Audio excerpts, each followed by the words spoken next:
Hello, thank you for joining me. I am Mitch Goldberg with Client First Strategy. You're watching a live episode of Be the Boss of Your Money. We want you to be the boss of your money, not your money to be the boss of you. So the question today is, what is the point of investing in foreign or in stocks of foreign companies? We're talking about international investing. Is it a waste of time? Is it worth your while? Is it good for diversification? Or is it just a plain old dumb place to put your money? Let's roll the intro, and we're going to address this right now.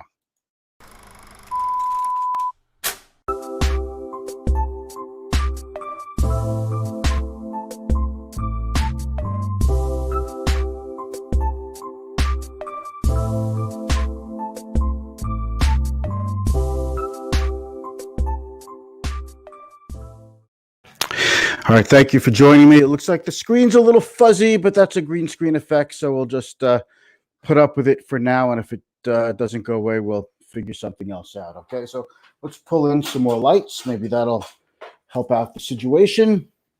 And boy, oh boy, moving things around, doing all kinds of things. I don't know about you folks, but my days, they fly by. This day is just, I can't believe it's 4:30 already. Every day, the days fly by, but it's a very interesting time. So I guess I'm lucky like that. I happen to enjoy what I do, and I love helping people out and educating and teaching my viewers about investing, about personal finance, about business. And I love having guests, and I expect to have more guests coming up pretty soon. So let's talk about international investing and what's the point. But before we get started, we always like to do something that I like to go through an update and let you know how things did for the day. So let's just take a quick inside view, and I'm just going to set up the screen, and then we're going to do a quick share screen. And this way I get to share with you the update, not just an update, but an update with perspective. So let's take a look at how we did for the day, okay? Today was a very, very solid day for the major averages. As you can see, yesterday we had a 500 point plus up day in the Dow. Today was no different. We followed it right up with another 500 plus point day. The S&P up 44. Percentage wise, not up quite as much. NASDAQ up. Hey, NASDAQ had a pretty good day, but still up only 0.77%, which is a lot less than 2.1% for the Dow. But the standout winner, and this has become like a stand-up or a standing thing. This just consistent thing. The the Russell 2000 small cap index has continued to outperform its larger index brethren. So you take a look at that, the Russell 2000, that's a small cap benchmark of 2,000 stocks. That's up 3.11%.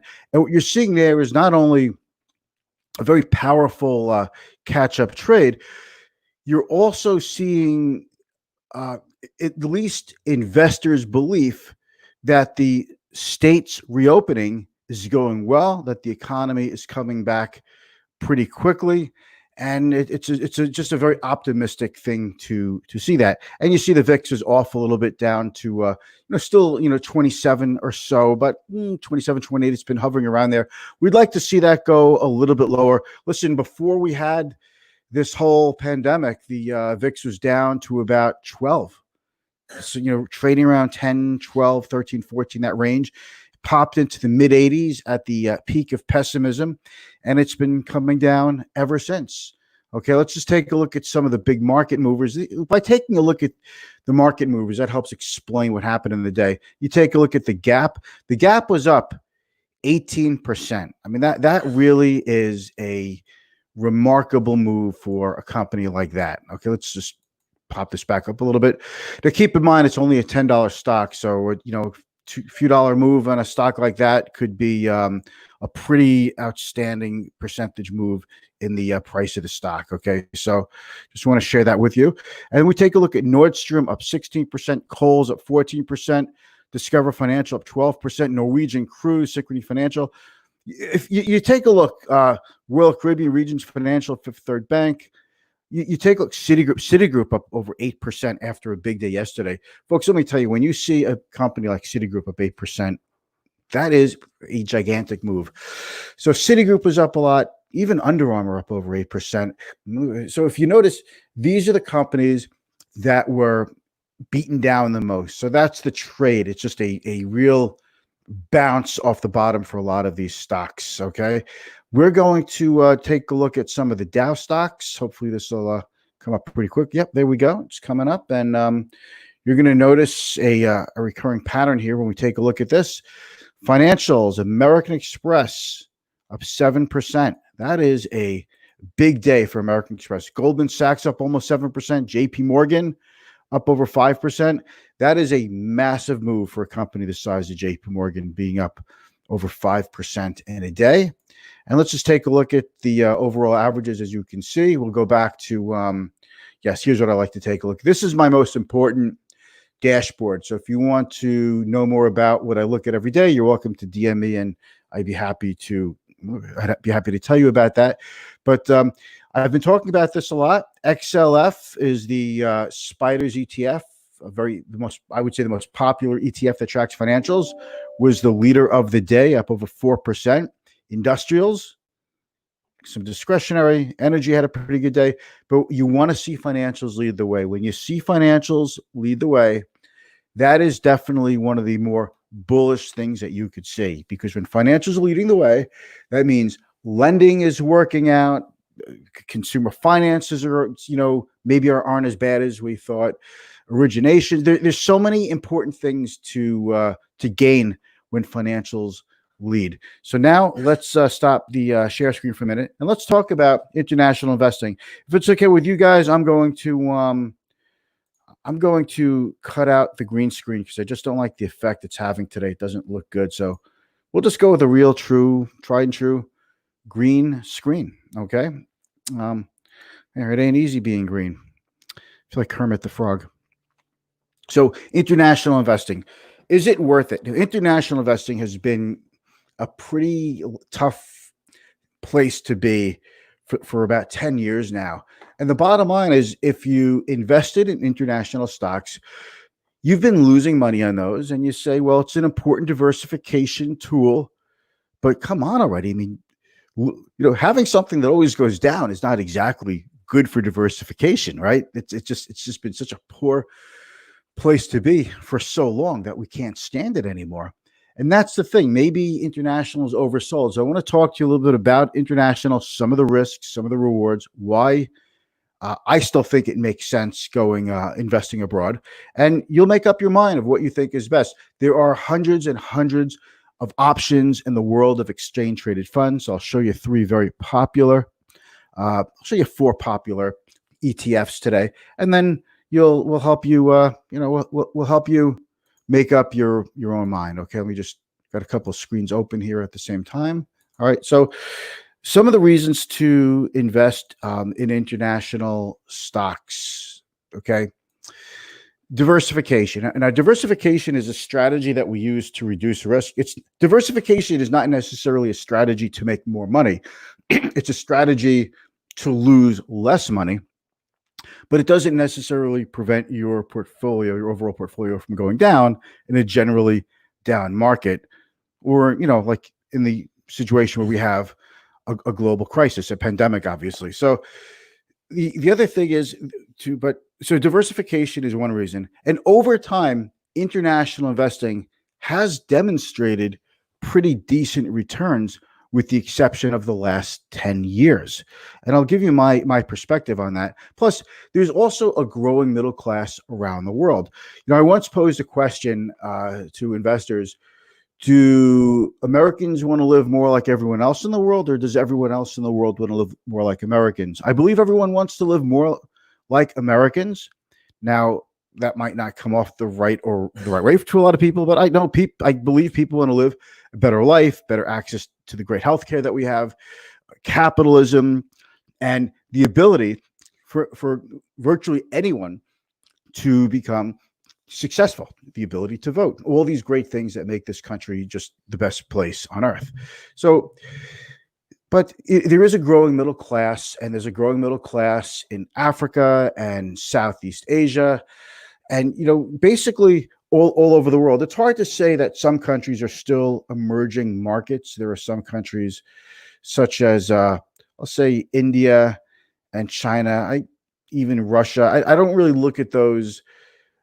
20 years ago, they were really emerging, but today they have a lot of, modern technology, automobiles, houses, big cities, farms. I mean, they have a lot of what we have, if not everything that we have. Granted, there's a higher percentage of poverty there, but that's a different story. Okay, for the moment. So there are some reasons to invest in international, and ultimately, it could be that other countries and the companies that are domiciled in those countries could experience faster growth. So that's a reason to invest in international investing. Some of the cons, though, are, for example, lack of proper accounting standards. This is a big issue with China, for example, and the Trump administration is thinking about forcing a delisting of Chinese companies that trade on American stock exchanges. So that's one thing. So lack of accounting standards means you don't really know what you're getting into. You don't really know what you're buying, and it kind of violates everything that we stand for as far as investor protection. A lot of international markets are based on commodities. And when oil was up and copper and iron ore and lots of other, natural resources were up, that was very good for emerging markets. So they made a fortune selling this stuff to China. Then China would package it and finish it and send it over to us. Okay. Finances for a lot of countries are in really bad shape. Argentina, for example, is a serial defaulter of their sovereign bonds. Brazil is in pretty bad shape. So, China's not even in such great shape right now. You take a look at Russia with the price of oil, what it's doing to that economy. Same thing with the Middle East. China and Russia are our adversaries. So it's kind of a weird thing to invest in companies that we have an adversarial relationship with. There are currency swings. A lot of countries' currencies are pegged to the dollar. Some aren't, but it costs a lot of money to enforce a peg to the U.S. dollar, and but there's a lot of risk to not doing it. So there's all kinds of currency swings. We saw in 1997 the Southeast Asian currency crisis, and you saw what it did to those economies. It took about 10 years for those economies to come back, and we saw what happened with the Russian debt default in 98. Okay. So there are a lot of issues and a lot of risks that come with investing in international markets. Now, for the longest time, well, let me give you a quick history lesson. I started in the industry in 1990, and emerging markets was not really such a popular theme. The whole theme of international investing, not just emerging market, but international investing, foreign investing, developed countries like Europe. That was still a pretty new thing, and it wasn't so easy to do. And then you started to have mutual funds, international mutual funds were starting to pop up all over the place. And the theme was, countries like Mexico, that was a super popular trend, that they would privatize their companies, like their telephone company called Telmex, and the Brazilian phone company called Telebras. And these were government-owned, bloated companies. And the thought was that the governments would convert these companies into private companies. These companies would attract a lot of investment dollars to reinvest into the businesses, to modernize these businesses, and the shareholders, the investor, would benefit. And that was a great strategy, and it really worked pretty well through the 90s. Then once you hit like early 2000s, you got into the BRIC countries, Brazil, Russia, India, and China. And that was the way to go. And those four countries basically dominated emerging market investing, and they pulled the whole emerging market complex with them. But after the Great Recession, emerging markets have been pretty lousy performing stocks. Same with, I would say, developed markets as well. Europe has been just an economic dead zone since the Great Recession. And emerging markets have been terrible, for investors over the last 10 years, especially compared to U.S. markets. So As of now, I think the recency bias would say emerging markets, international investing generally, is not a good place to be. But this is all cyclical, and maybe international investing is oversold, and maybe it's a value overall. Now, I'm not saying that a value is a good indicator of timing, because undervalued stocks and overvalued stocks can stay that way for a very long time. There are a lot of other factors that are important to the change in price direction of a security besides just valuation. Okay, that's why we like to look for catalyst investing. It's really hard to think about a catalyst, though, for foreign markets, for emerging and developed markets right now, because we have global stimulus, trillions of dollars of stimulus all over the world to help fight the global pandemic. And it just basically, it makes stocks look like one big trade. So why bother investing in international markets? The other reason to not invest in international markets is about 45% of the S&P 500 companies their revenues comes from overseas. So in that sense, by just investing in good old American companies, you are getting an awful lot of exposure to overseas companies. In fact, Apple gets about 60% of their revenue from overseas, and Google is actually over 50% of their revenue from overseas. So I can really make the case that international investing is really not such a great thing and not so necessary, because pretty much all large companies today are multinational, international companies, and they're companies today are pretty much borderless. So you don't really need to go overseas unless you can find something special, I guess. And I would think emerging markets does have a differentiating factor. It's higher risk than foreign developed markets. But let's take a look at a few ETFs, and we'll use that to help make up our minds. Okay, so I'll do another quick share screen. Let's see. The first one I want to take a look at is, tell me if you can see this okay on your screen. I definitely need to expand this a bit. Hope you're learning something here. I love teaching this stuff, but the idea is to make you a better investor and at least give you the tools that you need, okay, to do that, make up your own mind. But this is EEM. You see that blue box there, EEM? I would say this is the most popular emerging market investment, certainly in the ETF world, that you could possibly find.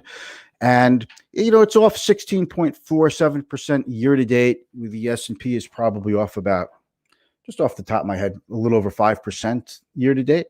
Okay. Expense ratio is 0.68%. This has been around a long time. It tracks investment results of an index composed of large and mid-cap emerging market equities, easy access to 800 plus emerging market stocks. And look, it hasn't been a great place to be, but that's one way to go. Another popular one is the Vanguard portfolio. They have an ETF for emerging markets. And by the way, all of these companies have more than one. I'm just looking at what I think are the most popular ones. This has a lower expense ratio. I believe it's do I see that over here? Maybe it'll come up in fees over here. This is 0.1%. And by the way, iShares has emerging market investments that are 0.07%. So everything is kind of, you can find whatever floats your boat, in other words. Okay, so this is they follow the FTSE emerging market. It's a slightly different index. It's a smaller group of companies, but it's just another way to go and take a look at that if you're looking for something. It's not as easy as just buying an ETF, but I just think that you need to know what some of the popular choices are, take a look at those, compare them to others, and then you can basically get your start from these. Okay, 10-year, 1% annualized return, nothing particularly great.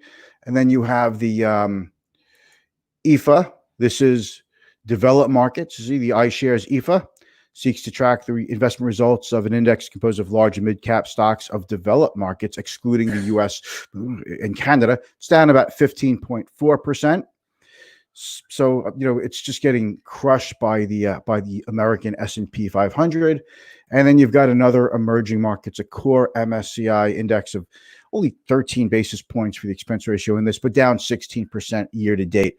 So these are just some popular ones to take a look at. They all offer minor differences, I would say, but emerging markets, it's tough to differentiate. There are only so many emerging market stocks that you can find that are worthy of being part of an index, and that would give ETF managers and index creators the liquidity that they would want in these kinds of companies. So the bottom line is emerging markets. It is, I think, on the riskier spectrum of investing. It's been a lousy place to be. It's very difficult for me to think of a reason as to why these would go higher, except that we just don't know. They've been winners in the past.